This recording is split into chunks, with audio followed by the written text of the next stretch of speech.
Hello friends, welcome back to my YouTube channel Plants, Pots and Bonsai. বন্ধুগণ, আমরা এই tamarin বনসাইটিকে আজ আমি রিফাইনিং করব এবং প্রুনিং করব। তো এখন গ্রোয়িং সিজন, তাই এর উপরে কিছু কাজ করব যেন এর বৃদ্ধিটা ভালো হয়। তাই প্রথমে আমি এর যে পুরানো ওয়ারিংগুলি সেগুলি খুলে নিচ্ছি। আমি ভিডিওটাকে একটু ফাস্ট ফরওয়ার্ড করে নিয়েছি এর দৈর্ঘ্য কম রাখার জন্য। তো পুরানো ওয়্যারগুলি আমি একে একে খুলে নিচ্ছি, কারণ গ্রোয়িং সিজনে গাছের উপর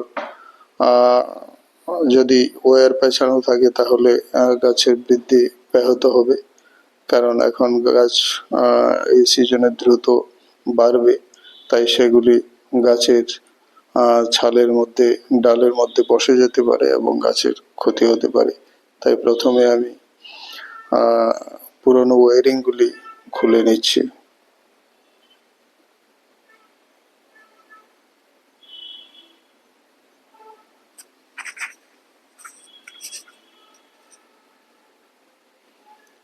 এটি আমার 5-6 বছরের পুরানো তেঁতুলের বনসাই শুরু করেছি। তো গত সেপ্টেম্বর অক্টোবর মাসে এটিকে আমি এই নতুন একটি পাত্রে রিপোর্টিং করেছি।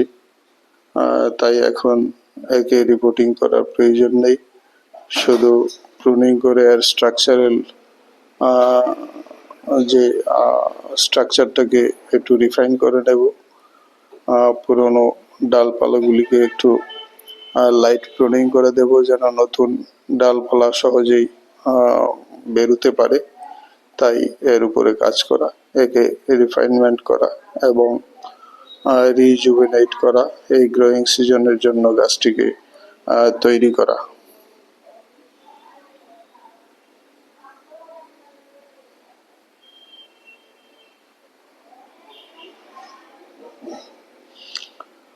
গাছটি একটি ইনফর্মাল আপরাইট স্টাইলে রয়েছে।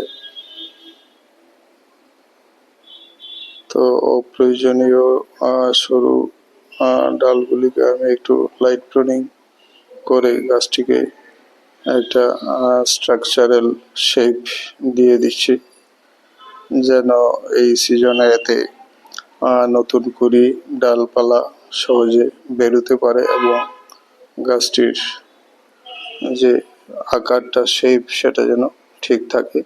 তাই আমি প্রুনিং করে সেটাকে করে নিচ্ছি।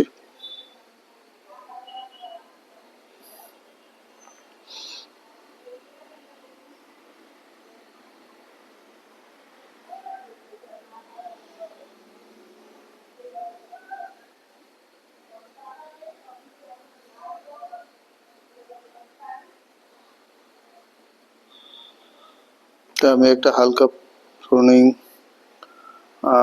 ছাট দিয়ে দিলাম গাছটির উপরে, যেন নতুন ডালপালা বেরোতে সহজ হয়। এখন এর পাত্রের যে সারফেস সয়েল রয়েছে, পরিভাগের মাটি, সেটি আমি 1-1.5 ইঞ্চি পরিমাণ মাটি আমি খুশিয়ে ছাড়িয়ে নেব। তারপর এতে একটু নতুন ধরনের পটিং সয়েল আমি দিয়ে দেব, যেন গাছটির বৃদ্ধি ত্বরান্বিত হতে পারে।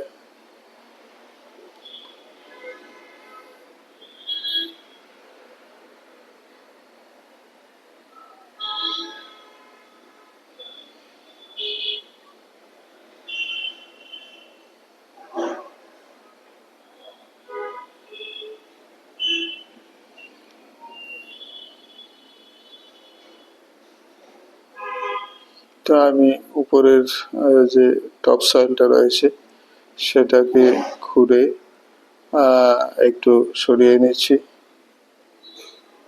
কারণ এই গাছটিতে আমি বেশি খোঁড়াখুড়ি করে এতে সার প্রয়োগ করতে পারবো না।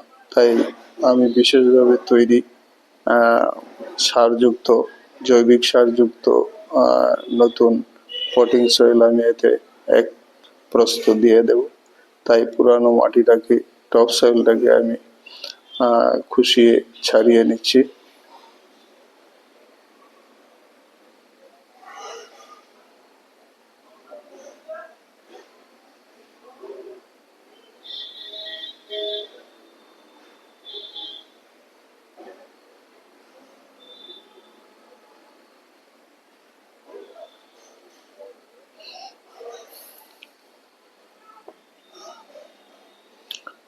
তো এই যে কোনো গাছের গোড়ার মাটি খুঁড়তে গেলে সেটি গাছের গোড়া থেকে বাইরের দিকে রেডিয়ালি এটাকে খুঁড়ে নিতে হয়।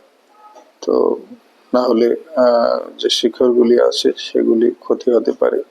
তাই গাছের গোড়া থেকে বাইরের দিকে টেনে টেনে মাটিগুলিকে সরিয়ে নিতে হয়, যেন সরু রুটগুলি ক্ষতিগ্রস্ত না হয় সেভাবে।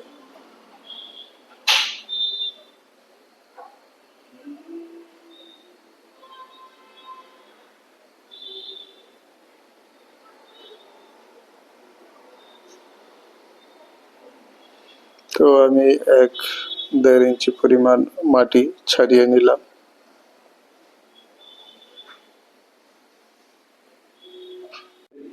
তো এইভাবে আমি যে উপরের এক পরত মাটি টপ সয়েল আমি সরিয়ে নিলাম এবং যে রুটগুলিকে একটু কেটে ছেটে পরিষ্কার করে নিচ্ছি এর গোড়াটাকে, নেবারিটাকে। তো এখন আমি এতে কিছু যে আমি পটিং সয়েল তৈরি করেছি, আমি জৈব সার সহযোগী কিছু পটিং সয়েল তৈরি করে রেখেছি, সেটা দিয়ে দেব। এতে প্রচুর নিউট্রিয়েন্ট থাকবে এবং গাছটির জন্য খুব বৃদ্ধির জন্য খুব ভালো হবে।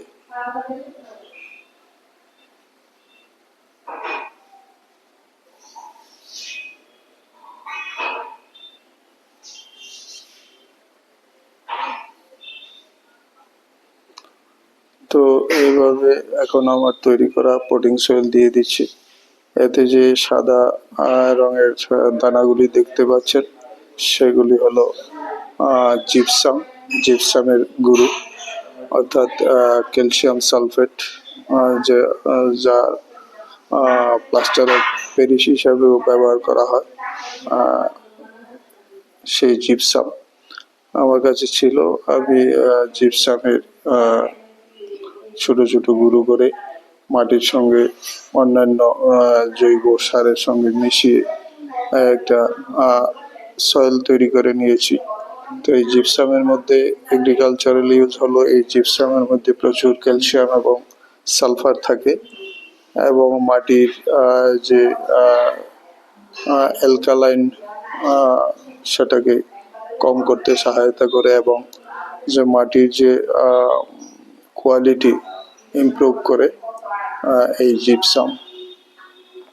এইগুলি বেশ হালকা এবং এয়ারেশনের জন্য খুব ভালো, অর্থাৎ এগুলি গাছের গোড়াতে থাকলে গাছের যে সরু সরু মূলগুলি থাকবে সেগুলিতে এয়ার পাবে, অর্থাৎ গাছের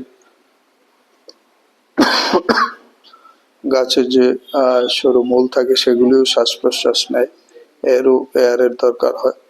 তো এতে মাটির যে উর্বরতা এবং কোয়ালিটি বৃদ্ধি করে। তো এইভাবে আমি পুরানো মাটি এক প্রস্থ সরিয়ে তো জিপসাম সমন্বিত আমি তৈরি করা পটিং সয়েল দিয়ে এটাকে ভরে দিলাম গাছের চারপাশের টবটাকে। এখন স্প্রে বোতল দিয়ে হালকাভাবে আমি জল প্রয়োগ করে নিচ্ছি, কারণ এর সঙ্গে তো আমি জৈব সার ব্যবহার করেছি। জল না দিলে গাছ সেই সার সংগ্রহ করতে পারবে না, গ্রহণ করতে পারবে না। তো এইভাবে আমি আমার গাছের এই গ্রোয়িং সিজনের যত্ন নিয়ে নিলাম, ট্রিমিং, প্রুনিং এবং রিফাইনিং করে একে গোড়াতে খাবারও দিয়ে দিলাম। তো আশা করি ভিডিওটি আপনাদের ভালো লাগবে, কিভাবে আমি এই ট্যামারিন বনসাইয়ের যত্ন নিচ্ছি। ভিডিওটি ভালো লাগলে লাইক করতে অবশ্যই ভুলবেন না।